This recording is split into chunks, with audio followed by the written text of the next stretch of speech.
കേരള ഉപ്പു സത്യാഗ്രഹം ആരംഭിച്ചത് 1930 ഏപ്രിൽ 13-നാണ്. കേരളത്തിൽ ഉപ്പു സത്യാഗ്രഹത്തിന് നേതൃത്വം നൽകിയത് കെ കേളപ്പനാണ്.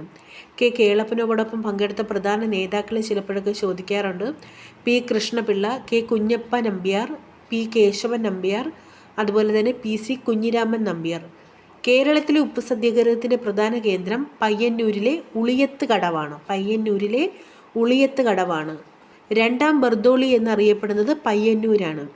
പയ്യന്നൂരിൽ ഉപ്പു സത്യാഗ്രഹത്തിന് നേതൃത്വം നൽകിയ പ്രധാന നേതാവ് കെ കേളപ്പനാണ്. കെ കേളപ്പൻ്റെ നേതൃത്വത്തിൽ നടന്ന ഉപ്പു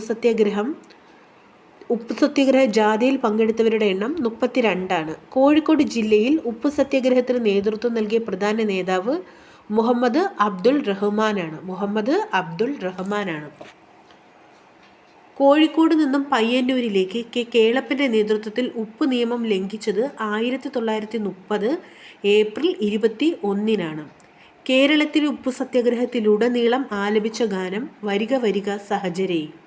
വരിക വരിക സഹചരേ എന്ന ഗാനം രചിച്ചത് അംശി നാരായണപിള്ള.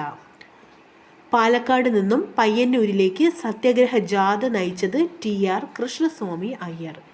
കെ കേളപ്പൻ അറസ്റ്റ് വരിച്ചതിന് ശേഷം ഉപ്പു സത്യാഗ്രഹത്തിന് നേതൃത്വം നൽകിയത് മൊയ്യാരത്ത് ശങ്കരനാണ്.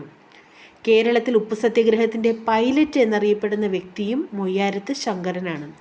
കേരളത്തിൽ ഉപ്പു സത്യാഗ്രഹം പോലീസ് അടിച്ചമർത്തിയത് 1930 മെയ് 12-നാണ്. സത്യാഗ്രഹം തുടങ്ങിയത് 1930 ഏപ്രിൽ 13-നാണ്.